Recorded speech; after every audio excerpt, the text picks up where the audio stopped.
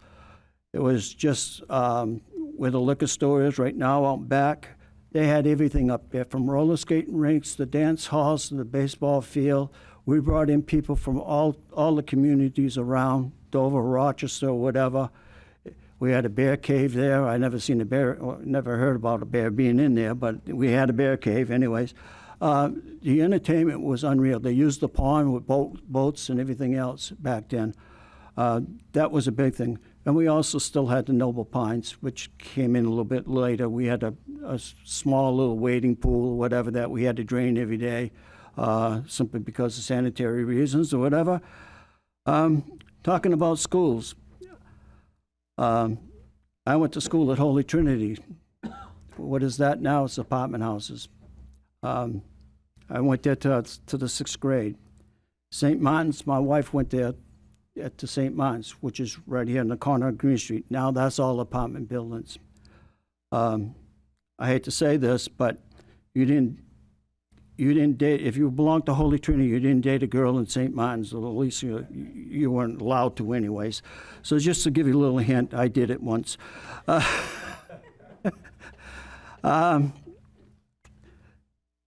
And back then, the churches were hurting to try to keep finances to keep the schools going. And the reason why we kind of like lost the schools is that they couldn't afford to fund the schools. The Catholic religion couldn't afford to fund it. They came to the city to ask if the city could possibly help them in funding. And basically it was separation of church and state. Can't give them money. So we ended up building some schools. The middle school got added on. They closed the school that was Burley School. It was on Orange Street. They changed the high school, which, if anybody, Hilltop School was originally, for what I understand, is the first public high school in the state of New Hampshire. So we have a first there. So I kind of like hate to lose education at this point in the game. Which was shocking. I kind of like talked to Google, so if some of these figures are off a little bit, blame Google, not me, okay?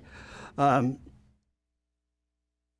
asked Google what the graduation rate when I graduated in 1969.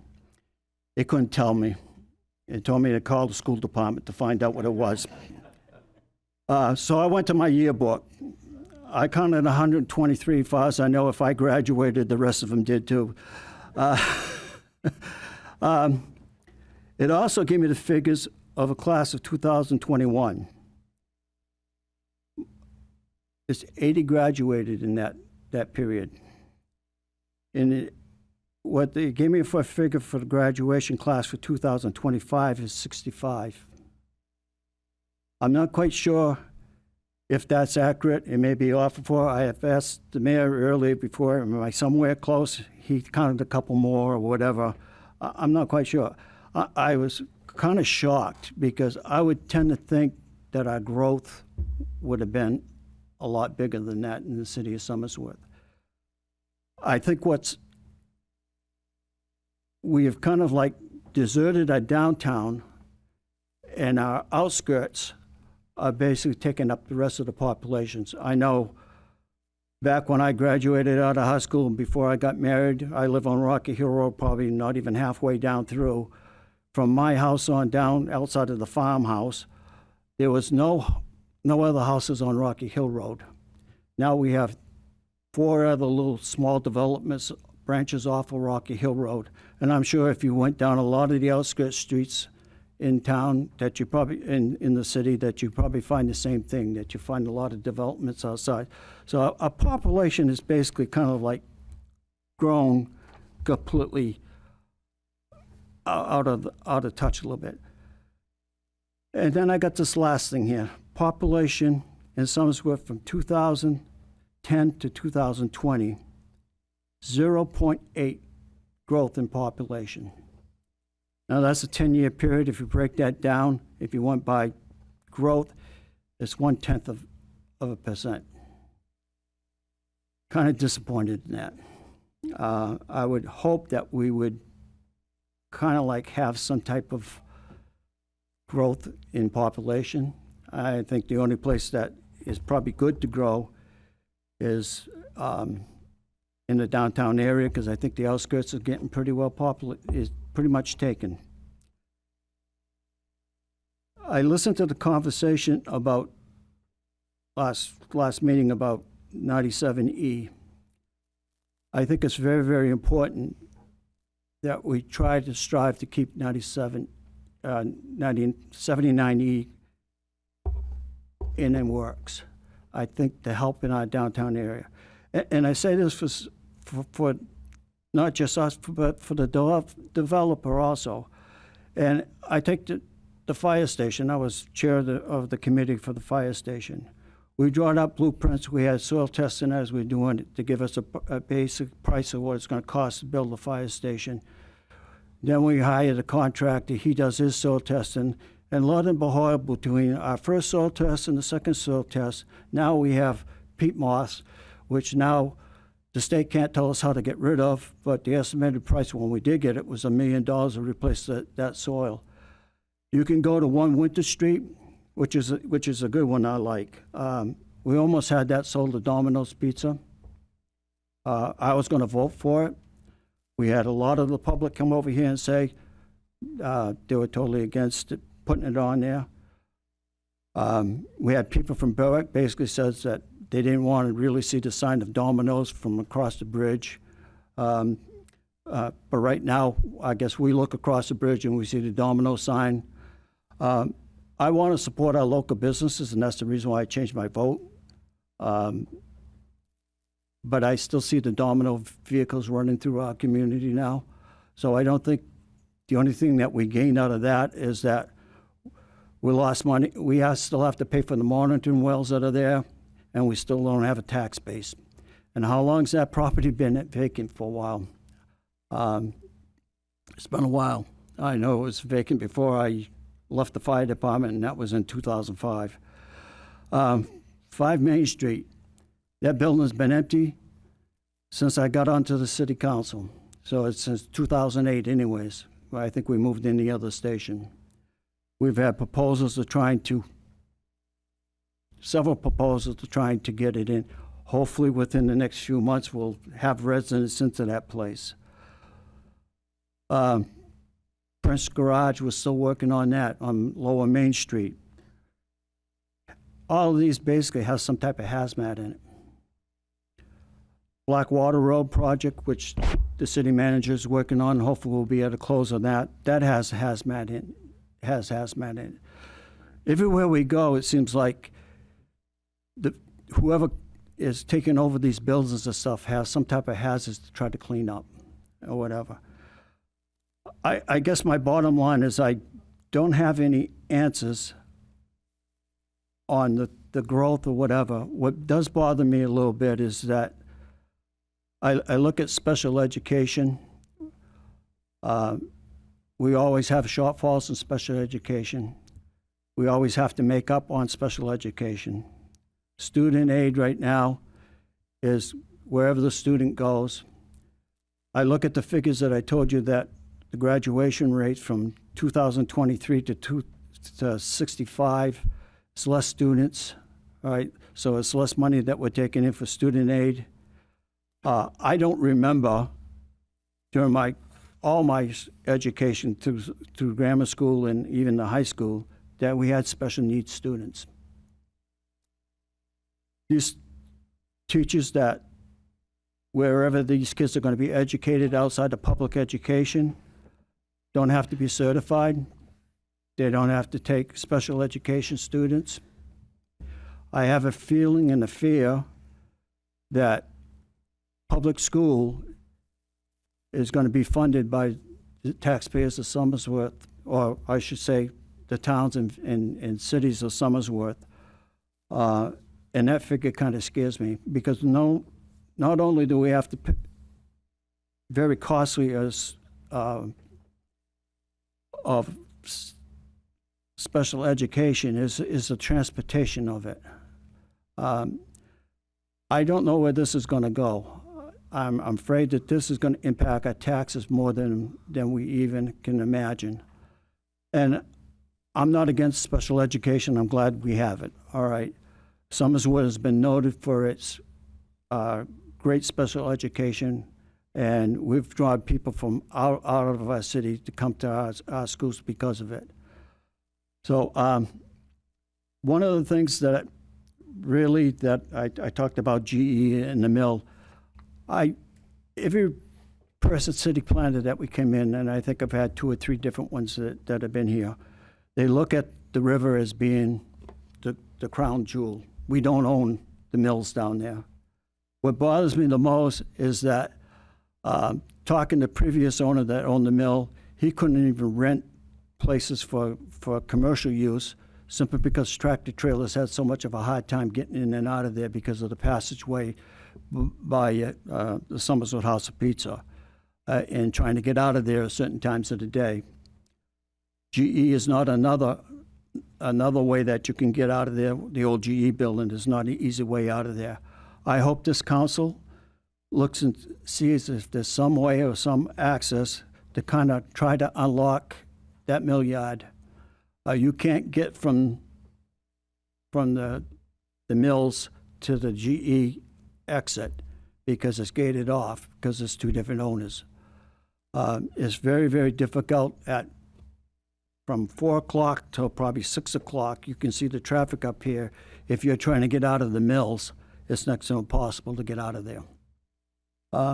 So I do hope that's one thing. I was kind of hoping that I'd be able to contribute a little bit to it. But I guess that's about the end of it. That's my concerns. I know most of you are going to be here. There's 2 seats, and I know Mr. Austin served on this board. He served on the school board. I see him in church all the time, so he'll get an earful anyways. I that's my closing remarks, and I guess that's it. Thank you. Thank you so much. I appreciate it. Councilor Vincent, would you like to be recognized? Thank you, Your Honor. I'll be brief. So my comments this evening are about our agenda, which I contacted the chairman, the city manager, and the mayor today on some things that I had of concern. Now, I've been reassured that this is just a temporary trial for 3 months. I guess that what I don't like about it is that this council and the people that work in the city at times are brilliant. Brilliant. We come up with some really tough things that we have, or challenges that we have to figure out. And I want to say we're brilliant at times. But on this one, I don't know if we fell asleep. We took away the second comment of the public, which 2 people came up here from the public and commented about. On top of it, we also took away the counselor's comment in the beginning. So someone say like, okay, so a counselor is just going to comment on what's coming up on the agenda. Not necessarily. What happens if somebody comes up like they have in the past and says something about the city or a counselor, and we want to say, wait a minute. We can't now. We have to wait to the end. An hour? 2 hours? Sometimes 3 hours? I just don't get it. I only know it's temporary, though. It's just to try it. I just wish that our brilliance would have came out when it would have went to that committee. One other thing is that I noticed sitting here the last couple of times I've been here as a city councilor that we're short a few department heads. Now, in years past or months past, all the department heads were here. Now I get it. Michelle Mears, her father died. So she's probably at that funeral, no doubt about it, out of the country. But I'd really like to see, and thank you, Mr. Bavinsky, for being here. I'd really like to see the department heads or his designee be here, because at times, more than not, counselors here have questions for these department heads, and we've all asked them, all of us. Maybe they just had all previous plans and they couldn't make it. Okay, that's that guy over there, the city manager's rule. I know what the charter says. He's got control over department heads. I personally, as an opinion, would like to see him here because they're very valuable. Thank you. Thank you. Councilor Gibson, would you like to be recognized?